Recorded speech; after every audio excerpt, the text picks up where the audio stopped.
My name is Boone Bergsma, and I'm going to be talking about ESG digital assets today. And first off, I just want to thank you all for being here and spending time with me today. The one thing that all rich and poor have the same is we all have 24 hours a day to spend. And personally, what we're trying to do with our projects is make the time that you spend on Earth better. So Blockchain Laboratories is a company that I started back in April of 2020. And the goal was that I'm a technologist, but I'm also a tree-hugging, nature-loving hippie. And I really saw that this technology hasn't really been utilized for a lot of real-world assets right now. We're still really in the emergings of like just the tip of the iceberg of what digital blockchain and tokenization can really be. So at Blockchain Laboratories, we're a Web3 venture studio focused on building impactful use cases of this technology. And two flagships that we're bringing to the market now is Carbon Land Trust and Carbon Land DAO. I want to tell you a little story of why this is important. So I don't know how many of you in here think you know what an old tree is or if you've seen an ancient tree in your life, but our world used to be covered by giant trees, huge trees that you couldn't even imagine. And they pretty much were wiped out by people. And that was, as people were doing this, they saw this as like a accomplishment of human ingenuity. And they didn't really think about future generations it would take thousands of years to replace these trees. And today, thankfully, there still are some of these ancient trees alive in certain places of the world, and a vast majority of them are in conserved and protected landscapes, and they're allowed to live without the threat of logging, and they're protected from fires, and a lot of things go into making these trees stay safe. But today, there's very little amount of young trees that are actually being protected to become these ancient giants for future generations. Also, there's a huge problem in the carbon credit market, the voluntary carbon market. There's a lot of crap credits, to be completely honest, and that they're not really impactful. And even some of the higher quality credits on the market, there's still not very many truly removal carbon credits. So a vast majority of the carbon credits on the market today are what you call a carbon reduction credit, in that something is lowering the amount of emissions that would have entered the atmosphere because you're doing something else. Very few things in the world actually today remove carbon from the atmosphere, and even fewer things remove carbon from the atmosphere and as a byproduct create oxygen. And trees are one of the things that will do that, and then natural ecosystems that live underneath of them. The global demand, so the voluntary carbon market, has been around for a little over 20 years. Mostly it's been businesses that have been forced for some reason or other to clean up their act. So they buy these offsets to appear cleaner. A lot of it's called greenwashing. It's not all greenwashing. There is good things that are going on in this market. But with the recent trend in brands joining to become carbon neutral or pledging net zero or even pledging to become carbon negative, there's forecasting to be a massive supply-demand imbalance in the market. So there are not enough real high-quality carbon credits to serve the growing demand. And economists are forecasting that in the next few years we're going to see a 10x growth, but over a 20, 30-year period, you're going to see the price of carbon credits potentially 100x for high-quality projects. One of the things that we're doing at Blockchain Laboratories is we're creating a standard around carbon removal credits, and that we will only issue carbon removal credits that are coming from forest land that are enrolled into perpetual conservation. So there's a lot of nature-based carbon credits on the market today, but a vast majority of those are actually coming from single species forest land that's held for lumber, which we need lumber, but that protecting those forests for a couple of years actually isn't really helping the problem long term. And so we're trying to distinguish in the difference in our carbon credits is if you're a brand and you buy a Carbon Land Trust carbon credit, you can know that that carbon credit just supported putting forest land into perpetual conservation and that you're helping to support creating old growth forest trees for the future generations. Another thing that we're doing with the Carbon Land brand is Carbon Land DAO. So the Carbon Land Trust platform is actually designed for any private landowner to be able to enter the voluntary carbon market. Currently, if you don't have thousands of acres of forest land, it's really hard to actually go through the MRV process and everything that's involved in being able to actually issue and sell carbon credits. And this whole platform is designed to give really anyone, any private landowner who even has maybe 5 or 10 acres that wants to enroll some of those trees into perpetual conservation, to be able to have a platform and an onboarding way to be able to sell and market carbon credits from that. Right now, if you own forest land, pretty much your only way to make money off it is to cut it down. And so we're really trying to create ways that private landowners can enter the voluntary carbon market. We realize not everyone can afford to own forest land, but most people want to own and enjoy the outdoors. And so Carbon Land DAO is a private landowner, but it's a community of people, just like us in the room. Imagine you could pay $1 for a DAO token, and you know that that money is going to be used to purchase forest land that's going to be enrolled into perpetual conservation. That forest land now becomes also self-sustaining, and that can sell carbon credits. But you, as the governance token holder, the CDAO holder, you get a vote on things that happen on this property, improvements. You also can spend your CDAO to make reservations to spend time on this. So think of it as like a nature preserve timeshare, in that where your DAO tokens are actually contributing to protecting forests long term, but it also giving you the benefit to go out there and spend time on these lands.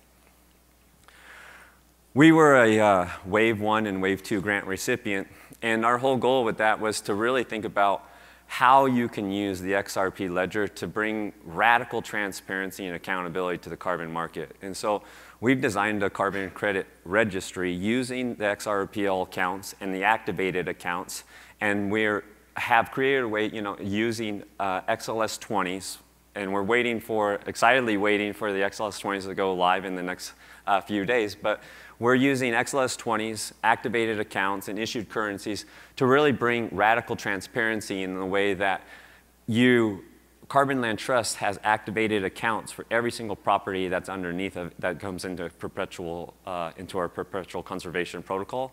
And every one of those activated accounts has its own account of NFTs and carbon credits and MRV reports that are all using XLS 20 and IPFS to make sure that data is transparent and always available. We're taking this very seriously too. So I'm not sure how many of you know about the Interwork Alliance and the token taxonomy framework, but these guys have really spent a lot of time to think about, if you're going to be tokenizing things in the future, we have to have standards around it. So no matter where you're tokenizing something, you need to have standards around what kind of information needs to be in that. IWA has done a lot of work, and they're not only doing work in ecological projects and carbon credits, but they're also creating standards for metadata standards for other markets as well. So I encourage you, if you're thinking about tokenizing anything, you need to look at IWA standards, so that way you can build something that's interoperable for the future. We're personally using their ecological project standard, and we're using that to store ecological data around properties that enroll in the Perpetual Conservation Trust. We're keeping it to keep property records of the DAO. We're also using the IWA's carbon removal unit taxonomy, and we're using that for the XLS 20. So the way it works in Carbon Land Trust, when a property is enrolled, you'll go through an MRV process that includes satellite, multi-spectral scanning, and a few other ways that we use to not only monitor the current state of your land when you're enrolling, but also track things like biodiversity, carbon stored, and different things like that. And we'll do this process year over year. And those are turned into an NFT too. That makes that report highly transparent and available to anyone to be able to find for the lifetime of the things. Based on those MRV reports, we create then another NFT, XLS 20, that is actually the carbon removal unit. So based on the MRV report, you might find that, oh, this property's removed 750 tons or 7,000 tons. It all depends on the size of the property, age of the trees, density, lots of things like that. But based on those things, that's when we issue the carbon removal credits as an NFT. And then those can be batched into different quantities based on someone's order and things like that. As I mentioned, we're waiting for XLS 20 to go live, but I wanted to share with you some of the things that we're getting ready to release. So I'm excited to say that when XLS 20 goes live, we will be one of the first companies that will be really using this in a very legitimate way that has a lot of impact. And this is, as you can see, this is the homepage dashboard for the DAO. And what we're looking at here is, we'll be launching CDAO shortly after XLS 20 goes live. And using that, you're able to use this dashboard to vote on proposals. In the future, when there's actually tokens in circulation and land that's in the DAO, you'll be able to see that to measure impact and different things like that. Again, this is just a screenshot of what the proposals would look like. And then being able to, again, you have to have, we're using XUM. And so in the beginning, you have to have XUM. And based on the CDAO that's in your wallet, you'd be able to vote on proposals. Also, we're using XLS 20s to store our proposals and store snapshots of those proposals. So all this is saved on IPFS as well. So really making sure that everything in this governance process is, again, highly transparent and recorded forever. So that way there's no discrepancies in what was happening or what was being voted on. Now we're looking at the properties page for Carbon Land Trust. Again, all this information that you're seeing in here is just hypothetical data, so don't attribute anything to what you're seeing. This is really just for the demo purposes of what you're going to see when we go live. But what you're looking at here is, again, when properties enrolled in the Carbon Land Trust, it could be your property or your property. And after you had gone through the MRV process, the amount of carbon credits would be connected to your personal property. So there's carbon credit buyers in the market right now that all they're really interested in is give me the cheapest credits, right? And then there's other people in the market right now that are highly scrutinizing where their carbon credits come from. And there's also people who really want regional things. So this will give you the ability to actually look into projects, and maybe you want to support something in a certain place in the world, or whatever your initiative might be. You can either have the option of just batching together based on the lowest price, or you can individually select from individual projects.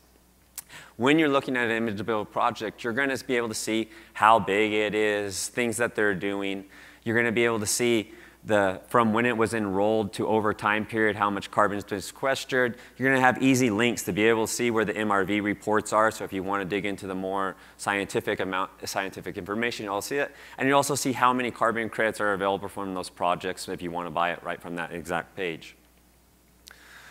Another cool thing that we're doing with Carbon Land Trust is that we're using XLS 20s for is the retirement process. So you can buy carbon credits for a lot of reasons. So some people buy them as an investment and to resell as brokers and different things like that. A lot of businesses are buying them to retire right away. Just because you buy a carbon credit doesn't actually give you any credit for as a business if you're using it for ESG reporting and everything. So if you buy 1,000 carbon credits, you actually have to retire those to be able to tell the public, I have done this, right? And so in this process, we have the same type of thing going on. So if you had carbon removal credits in your wallet, you would be able to use this interface to burn those. At the same time, this is going to mint you a new certificate of removal showing how many, I have a demo, I'll show you what it looks like, showing you how many carbon removal credits you've burned through the process.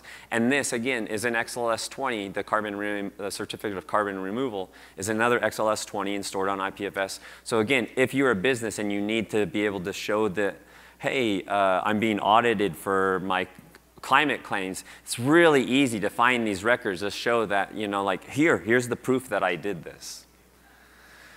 One of the really cool things I'm excited and hope that you'll join us in is I feel like we're one of the more legitimate projects out there in that we really are trying to build, a real business around this. And one of the things that we've done just recently is we went through the process of going through this compliance thing to be able to launch a regulated crowdfunding campaign. And so right now on Net Capital, you can actually buy shares of blockchain laboratories and help support the development of Carbon Land Trust, but actually have real equity in the success of these projects. And This is an exciting milestone for us, and we actually have to October 12th to just break the $10,000 mark to keep our campaign alive.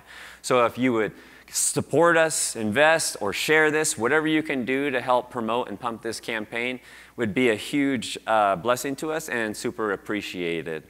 And I also, one other thing I would like to say is that relating to regulations and stuff, we're also, part of what we're using this campaign proceeds for is legal expenses in this space are very expensive. And we have a lot more to kind of learn before we are really ready to scale this thing. And I encourage you, we're in the process right now of in communications with the SEC to really try to get clarity so that way there's 100%, that no problems with what we're doing in our ESG assets. And so by supporting this campaign, you're also helping us to get more clarity around what we're doing. Real quick, I'm going to take you through, this is quick little demo of kind of the process I was just mentioning before. Again, this is all hypothetical information. But if you were to retire CRC, you'd come through the process, choose the ones that you want to retire, right? It would tell you, give you a little thing, letting you know to confirm these are the ones that you're going to retire. They're actually, this is not correct. There would be no cost in XRP to retire these, just the transaction fee, a couple drops. It would go through the thing, burning the tokens like I said before, minting your carbon removal credits. This would all take a few seconds just like it is today. When you're done, you'd get a brand new NFT sent to your wallet. That was that proof that shows that you were the one that just retired these credits and now have this proof that you can use in your ESG reporting. You would be able to download a review certificate. Real quick, also want to share similar thing here. Just kind of want to let you guys see what we're getting ready to launch after XLS 20 goes live. So CDAO will be our governance token, and this you'll be able to use, again, as I mentioned, you'll be able to use it to vote on proposals.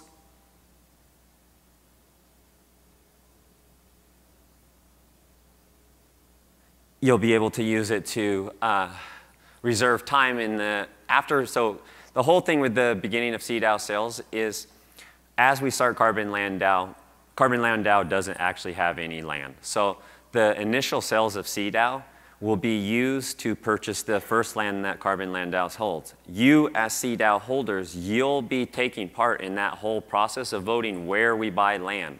So that's the thing about this nature preserve timeshare community is that even though there's directors and other things that have to handle the managing, the buying the properties and different things like that, you as CDAO holders actually have control over this organization, where they're going to buy land, what kind of improvements are going to be made to that land. And those improvements are the type of things that you're going to enjoy when you're there. So maybe you want yurts, or maybe you want a tree house. Whatever that is, your guys as the community are going to have a say on how the proceeds of CDAO are spent to acquire land and then the improvements that are made to make those timeshares more enjoyable.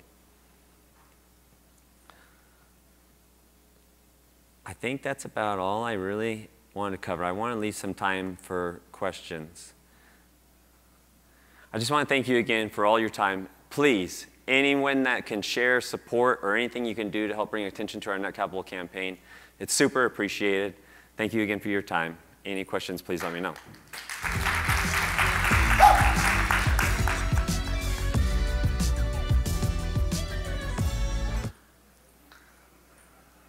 Any questions? Yes? Okay, so on the land, so let's say I got 500 acres. Would you buy the land from me and you plant something on it, or do I say, okay, it's already covered? No, great question. So again, Carbon Land Trust and Carbon Land DAO are kind of two different platforms and they work together. And so Carbon Land Trust is designed as a platform as a service for any private landowner like yourself. So if you had 500 acres of forest land and say you wanted to put 450 of that into perpetual conservation, leave the other 50 for your family to build houses in the future or something, right? You maintain 100% ownership of your land. what happens is a conservation easement is filed on the title of the property. So if you were to ever sell your property, whoever's buying it already knows that there's a conservation easement on 450 acres, and they're also not allowed. But the benefit is that they're now going to be the receiving ones of the carbon removal credit sales when they buy that land from you. So this is all very, the same way like a mortgage company would put something, on a thing, we would have the similar thing. Like when you enter this, you're entering a binding contract that says, if I cut down these trees, I now have to pay back the money of any carbon credits I sold from them. And if you were actually to not pay back the things, we have the legal right to foreclose on your property to recover those costs. And so this is not for everyone. This is for people who really do want to have perpetual conservation and support these long-term efforts. Appreciate the question. Yes? So is this for existing forest land? Like if you wanted to purchase 500 acres and like plant a bunch of trees and like then conserve it, is that possible too? Yeah, so yes, but just not yet. So we're starting just to make our model the easiest in the very beginning. We're starting with existing forest land, but that could be seedlings to 150-year-old already trees. The difference is when you enroll that land, you're going to have a different amount of stored carbon in the beginning if you have baby trees compared to bigger trees and the density of trees, things like that. But our goal is to actually improve our methodologies so that way if you want to do a reforestation or an afforestation project, we'll be able to help you with that. We just right now are starting with existing forest land because it's an easier kind of go-to-market strategy.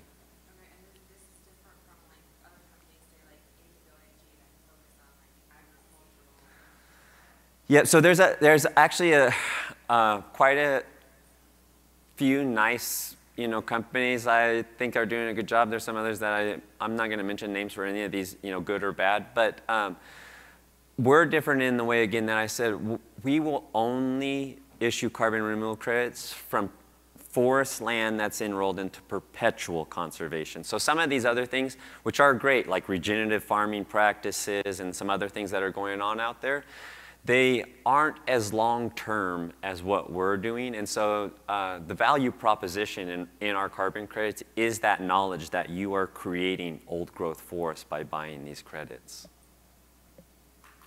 Yes? I really enjoy what you're saying, but I think you just kind of answered my first question. So my second one would be, how could a solar farm take advantage of the CRCs in order to actually use it for future, Yep. investment funds or something? Yeah, so, and the difference between solar and our nature-based credits is, so ours are carbon removal, and solar carbon credits are carbon reduction credits. And that gets back to because the solar is reducing emissions that would have been created through coal or something otherwise.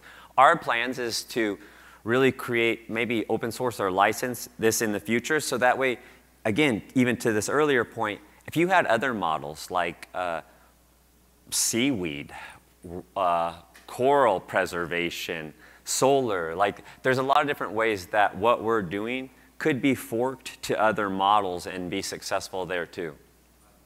Yep. Any other questions? Yes? How many people on your team and who are you? What do you guys do? Like how many developers, how many whatevers? Yep, so there's 7 of us on the team. 3 of us are developers. The rest are kind of, there's 2 business developers, and then there's also graphic and like design team. And our company's called Blockchain Laboratories, and Carbon Land Trust and Carbon Land DAO are Web3 platforms that we're bringing to market. Thank you. Any other questions?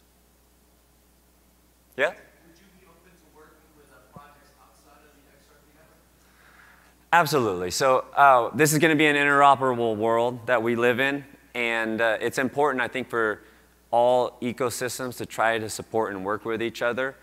I will tell you, though, I would not work with every ecosystem because one of the reasons we chose XRPL is the carbon neutral aspect of this chain. So when we're looking at partners to work with, we're going to look at, how dirty is your technology?